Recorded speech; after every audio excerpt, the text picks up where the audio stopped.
After cataract surgery, experiencing glare and halos is a common occurrence, especially at night or in low light condition.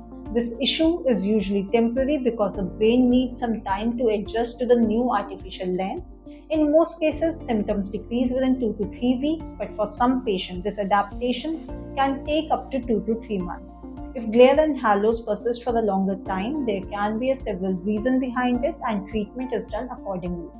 Multifocal intraocular lens is one reason for glare and halos. The design of these lenses creates separate focal points for distance and near vision. Their concentric rings scatter light, which causes bright rings and halos to appear. Most patients adapt over time. Second, dry eyes are a very common reason for increased glare after cataract surgery. Its treatment is initially done with eye drops. If there is no improvement with drops, then advanced therapies like IPL are the best option, which restores the tear film and stimulates the meibomian gland, reducing both dry eye symptoms and glare. Posterior capsular opacification is another common complication that occurs months to years after surgery.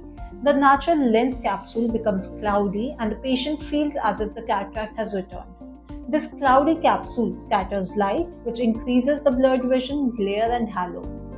The most effective and simple treatment for this is YAG laser capsulotomy, in which the posterior capsule is cut with laser and vision improves immediately. Sometimes a small spectacle number remains after cataract surgery, which makes vision less crisp and glare more bothersome.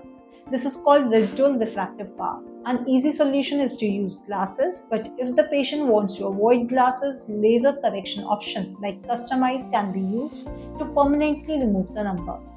In some patients, higher order aberration can also cause persistent glare and halos. This is a type of complex optical irregularity that cannot be corrected with regular glasses. Symptoms include starburst around light and reduced contrast sensitivity in some cases. Topography guided laser correction is the most effective treatment, which smooths the corneal surface and improves the optical system. Therefore, if glare and halos after cataract surgery are mild and gradually decreasing, this is a normal adaptation. But if the problem persists for longer duration and disturbs the daily life, it is important to consult your eye doctor. The doctor will perform a detailed checkup to identify the actual cause and suggest the best treatment plan for you. With proper evaluation and timely treatment, vision clarity can be restored and glare and halos can be eliminated. So call our helpline number today to book your free consultation. If you have any question, you can also ask us in comments.